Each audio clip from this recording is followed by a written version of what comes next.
Hello everyone, this is the third and last part of problem set 2. In this video, our target is to finish all the remaining questions. In the previous video, we completed up to question number 28, right? So in this video, let's finish all the remaining questions. Alright, so without any further ado, let's get started. So in question number 29, we are given the demand and supply relation, and the government decide to impose a $2 tax on diesel to help pay for the construction of roads. As a result, the quantity traded lowers too, and it creates a deadweight loss. So let's go to GeoGebra.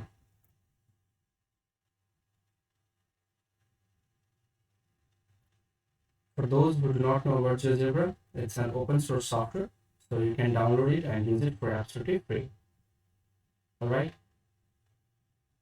The demand curve is x equals to 17 minus 2y, and supply is x equals to 5y minus 4. Okay, so let's see where is the curve. Now you need to impose a tax of $2. So suppose x equals to 8. Now we need to measure the length of this portion, which is tax. Okay, and we need to adjust these lines. So let's change the setting. All right, now let's measure the distance AB. So this is 2.1 now. So we need to move this a little bit to the left. Okay, so this is almost 2. All right, now what is the quantity at this point? So when you right click on this, you can see quantity is 8.1. And what is the deadweight loss? The deadweight loss is simply this area. Okay, this is a small triangle. So we need one more point. So area A, B, and C. So this is 2.94. Okay. So this is your answer. Let's move on to the next question. Suppose the Financial Secretary of Utopia wants our help designing a price with subsidy. Okay, so we are given a demand and supply relation. Suppose the aim is to increase the employment by 85 million hours. What should be the subsidy and deadweight loss? Again, let's go to GeoGebra. Let me clear the file. So the demand relation is x equals to 20,000 minus 25y, and supply is x equals to 75y minus 20,000.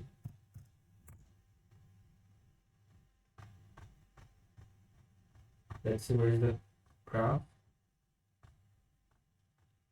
Okay, so I need to change the ratio. Okay. Now you need to increase the employment by 85 million hours. So what is the equilibrium at this point? So this is 10,000. So let's increase by 85. So when I zoom on this, you can see it has increased by 85. All right. Now what is the wage subsidy? So you can simply measure the length of this portion. So the distance of B, C. So this is 4.53. All right. Now what is the deadweight loss? So the area of triangle ACB. This is 192.67. And this is the answer. Let's move on to the next question. Following from the previous question, suppose the Financial Secretary would like to use subsidy to increase the employment, but he does not want the deadweight loss to exceed 650. What should be the maximum subsidy? So now you have to increase the deadweight loss until it reaches 600, and then you measure the subsidy. Okay. So let's unfix this. Let's move it until you can see the area is changing, the deadweight loss is changing. Let's make it 600. Okay, so this is almost 600. All right. Now, what is the subsidy? What is the length of BC? So this is 8. Okay. So the maximum subsidy is 8. In the next question, you are given the two graph, two production possibilities, individual production possibilities curves. The coordinates are given A, B, C, D. If one standard maintenance service includes one clutch replacement and one brake replacement, if they work separately, they can perform in total. So again, let's go to the graph. Let me draw the graph first. So the first coordinate is 100, 0, and then B is 0, 910, and C is 910, 0, and D is 0, 100. So let's see where are the points.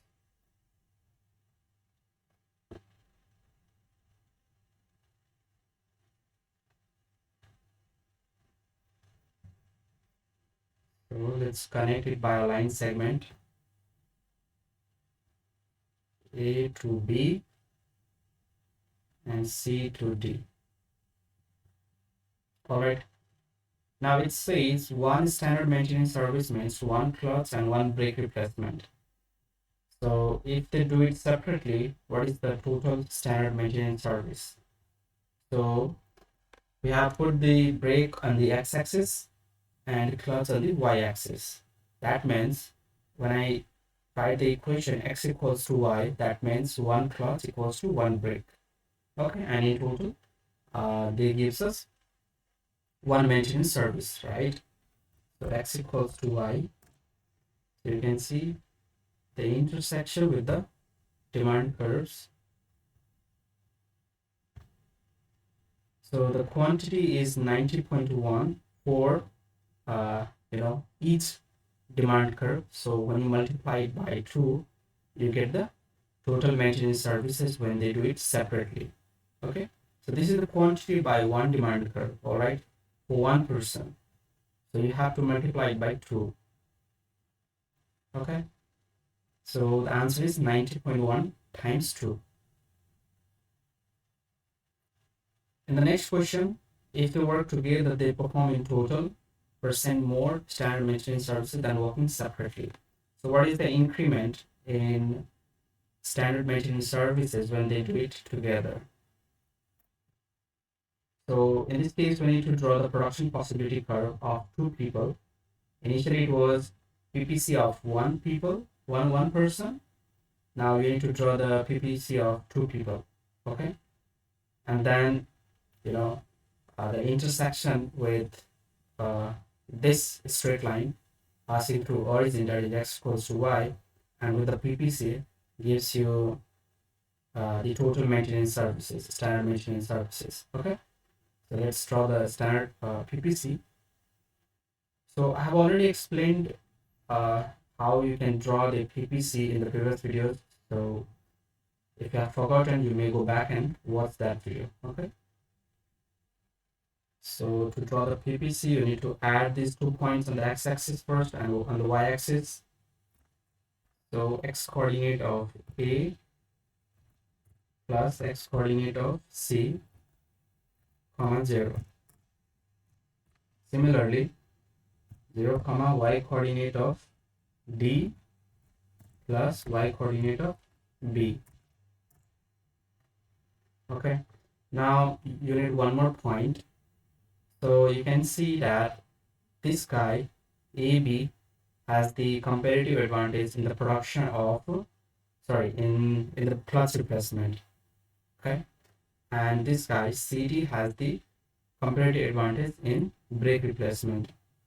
So when I increase the clutch replacement by a little bit, I want this guy to make the switch, right?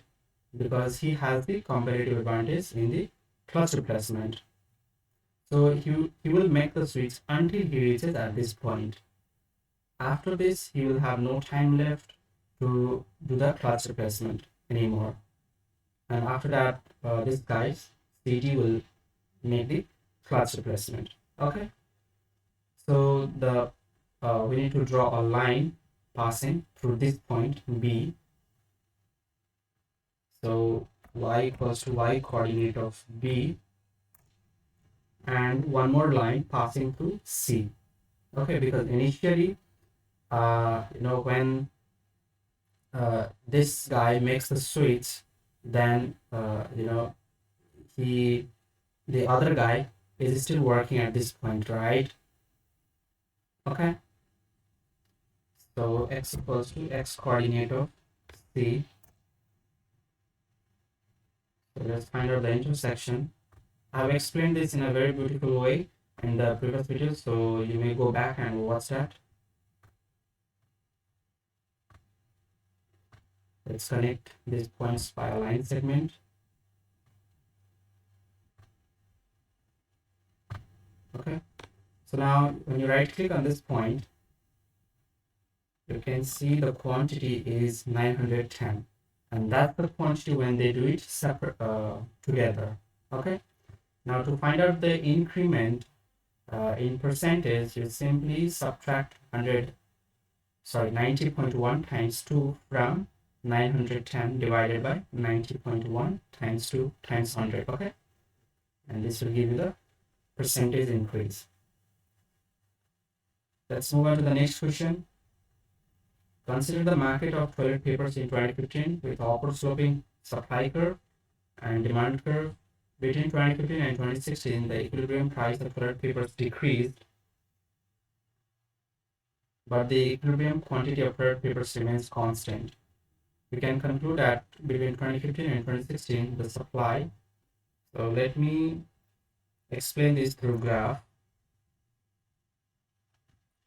We need to analyze this position first. So suppose this is your demand curve and this is your supply curve. So the equilibrium price and quantity is at this point, right? Now, when you shift the supply curve by this amount, okay, this vertical amount, when you shift the supply curve to the right, you can see the equilibrium point has shifted here and the price has decreased, but the quantity has increased. But as per the question, you need to keep the quantity constant, right? So what you can do is you can shift the demand curve to the down or to the left. So now you can see the price has decreased, but the quantity is same. Okay, price has decreased, but the quantity is still the same. So you can say the supply of toilet papers increased and the demand of toilet papers decreased. So the option D is the correct answer. Let's move on to the next question. Consider the following demand equation. At price P equals to 1, what is the quantity demanded? I think this is the easiest question in the entire problem set. You just put P equals to 1 and you get the value for Q. That's the answer. Okay. In the next question, consider the market of bells. In this market, the supply curve is linear and upward sloping and demand curve. The market is initially at an equilibrium with price of $78 per bell and quantity 495. Suppose a commodity tax of $20 per unit is imposed. The tax causes the equilibrium quantity of the good to decrease from 495 to 480 units. What is the total reduction in the consumer and the producer surplus? So again, let me explain this from the graph.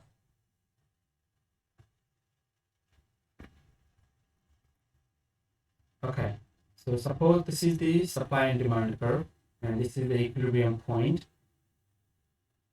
Now you need to impose the tax.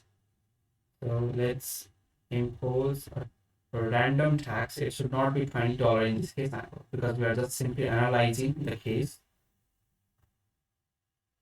So suppose this portion is the amount of tax. So after tax, what is the consumer surplus? The consumer surplus is the area of this triangle, right? This upper triangle. And what is the producer surplus? Producer surplus is the area of this lower triangle, right? So you can see, compared to the original consumer and the producer surplus, the consumer surplus and producer surplus after tax has decreased, right? By how much? By the area of this rectangle, okay, this rectangle and this triangle. Okay, so the question has asked to find out the area of this rectangle and the triangle combined. Okay, because the consumer and the producer surplus has reduced by this much, by this total area. So how do you find out? So you can see this portion from the equilibrium point up to the subsidy, up to the tax. This is the change in quantity, right? At this point, the quantity is 480 units, and this is the original quantity, that is 495. So this is the change in quantity, that is 15 units. And what is the length of GI? This is simply tax, that is $20. So you know the formula to calculate the area of triangle, that is 1/2 times the length of this portion, that is quantity, times the tax, right? And what is the area of the rectangle? This is simply this length and the tax. This length is 480 times 20. Okay, so 480 times 20 plus 1/2 times 15 units times 20. Okay, so when you solve this, you'll get the answer, that is total reduction in the consumer and the producer surplus. I hope you can do it. Okay, I'm not going to do the calculation part. Now let's move on to the next question. So this is the second last question. Suppose in a market the price elasticity of supply is constant and the price elasticity of demand is this much. Following a 4% change in demand, we expect to have percentage change in price and some percentage change in quantity traded. So this is solely based on the formula. I have already given you the formula. I hope you remember it. If not, let me write it down in the notepad. So the percentage change in price due to the shift in, now in this case, you can see there is the change in demand. So I'm going to write the formula for change in demand. So due to the shift in demand equals to percentage change in demand divided by the absolute value of elasticity of demand, because elasticity of demand is negative, plus elasticity of supply. Okay, so this is the formula, and you are given the change in demand. You are also given the elasticity of both demand and supply, so you can calculate the change in price. Now, in order to calculate the percentage change in quantity, you can simply use the basic definition of elasticity, that is elasticity of supply is percentage change in quantity supplied divided by percentage change in price. From the above equation, you can find out the percentage change in price, and you are given the elasticity of supply. So the only unknown is quantity supplied. Okay, so you can find it out. Let's move on to the last question. The demand for the former is likely less price elastic than the demand for the later in how many of the following pairs? So there could be multiple answers correct. So let's check it. So in the first option, coffee on a normal Sunday versus coffee before the midterm. Now in this case, first part is more elastic than the second part because there could be more Sundays, right? There is no limitation on the first part. But in the second part, there is a limitation, coffee before the midterm. So there are limited number of days before the midterm, right? So this is not the correct answer. Second option, salt versus fish. We do not have many substitute for salt, right? So this is less price elastic than fish. So this could be the correct answer. Third option, Khana chocolate bars versus chocolate bars. Again, this is very specific. So you may not have substitute for Ghana chocolate. So this could be the answer. And in fourth option, life-saving drugs versus multivitamin pills. So this is not the correct answer because there could be so many life-saving drugs. This is more price elastic than this multivitamin pills. Okay. So the correct answer could be 2 and 3. So option C is the correct answer. There could be two pairs in which first part is less price elastic than the second part. All right. So we finished all the remaining questions. In the next video, I'll come with some other concepts of the macroeconomics. And again, after discussing new concepts, we'll do some more questions. All right. So now let's stop the video here. Thank you so much for watching this video.